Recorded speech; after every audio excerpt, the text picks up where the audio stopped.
If this is what we get, we'll take it. Yeah. I mean, the fruit basket you wanted the first week, I don't think it ever Jill, I showed wanted that up. week 1, week 2, and week 4. I gave it a week off on week 3 thinking, they might surprise. Nope, Yeah, that it's didn't not happen happening.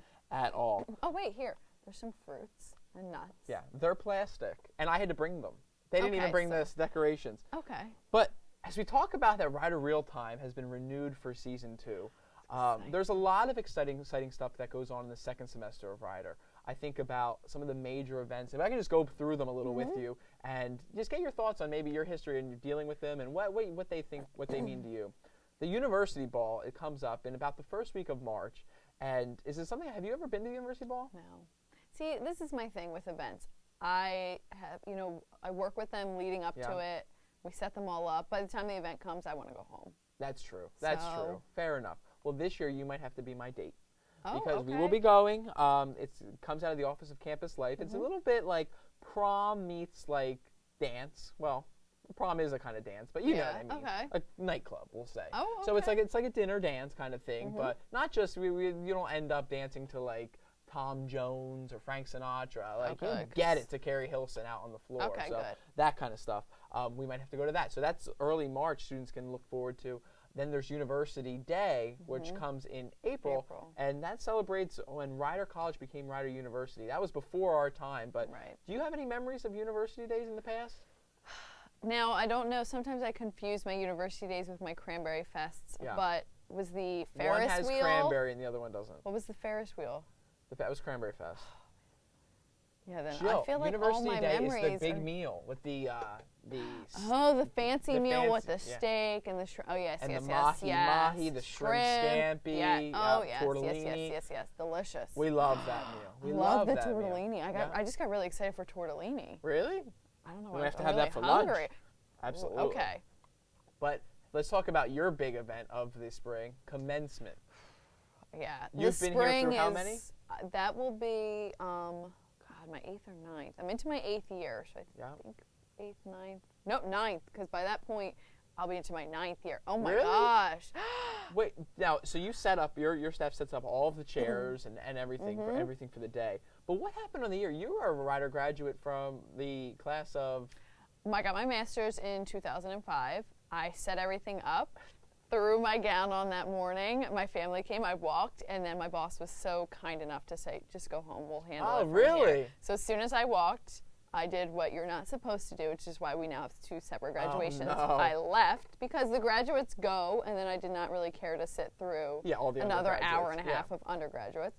And we left, and we went to lunch, and it was fabulous. It was the only commencement I did not have to stay all day. Yeah, well, I just recently enrolled in the graduate program here at Rider. Do you have any suggestions for me being a former grad student at Rider and a graduate to get through the program? I think, honestly, you just take it one step at a time. It seems so overwhelming, but when you're done, you're going to go, it really wasn't that bad, and it went by just like in a flash. Yeah, that's true. So don't ever overwhelm yourself with too many classes. I never took more than 2 a semester because we're working full time. That's true. That's a good idea. And take it one step at a time. It's really going to go quickly, and you're going to be like, that wasn't so bad. That's true.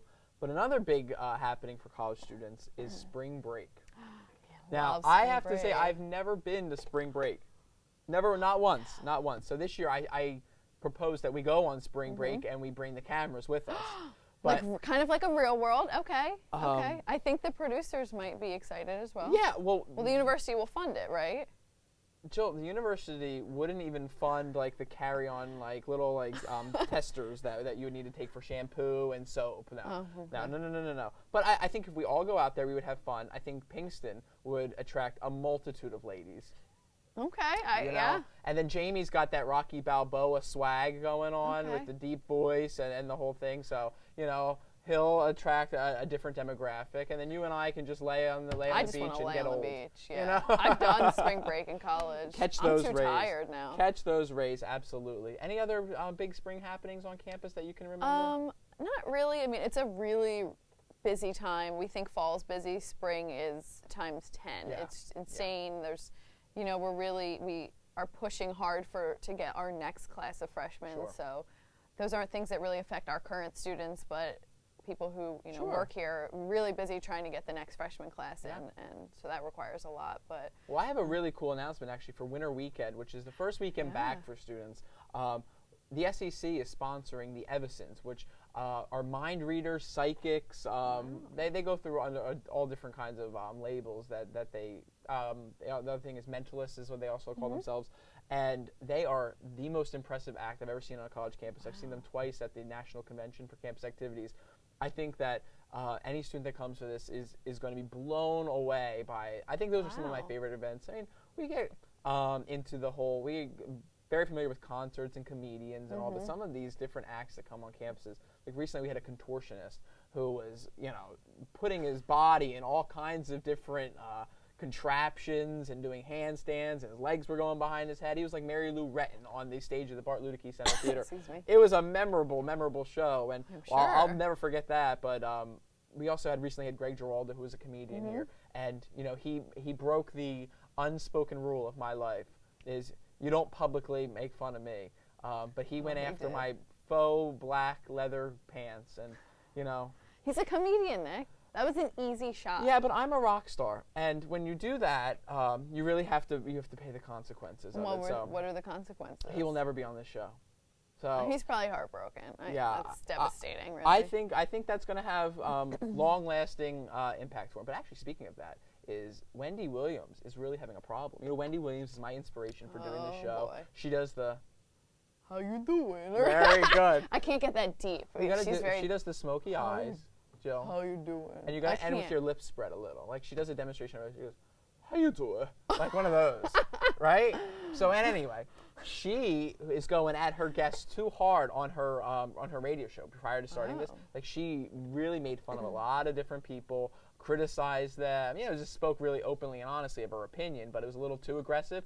People aren't coming on her show. We don't want that to happen at Real Time. Agreed. Now, we've already had to turn a couple people away. Did you just raise your hand? Yeah, I did not want to interrupt, but a huge announcement. Just speaking of talk shows, did you see that Oprah Winfrey has announced that her show is ending in 2 years? And you know why? We're closing in on her. That's what that means. Like, because she hit 25 years? No. Well, my thing with Oprah is that she just started telling people how to live their lives, which I don't know. I've kind of gotten over Oprah the past couple of years, that I feel like she could relate to everybody. Like I just wait for her one day to be like, well, when I was a young Korean child, she can relate to everybody, and it's just, Oprah, I liked when you helped people. Now you just complain about your weight. Well, okay. Well, she's living her life. The other thing is, what happened to Stedman?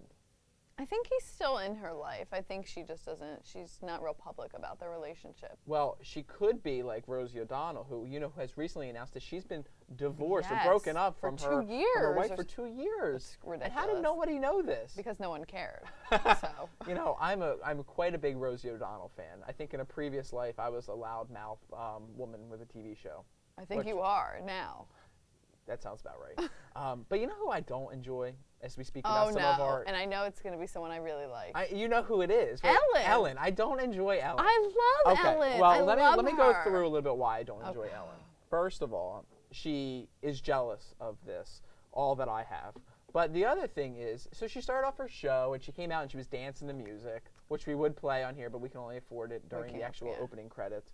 But so she would come out, and then she does the table hop.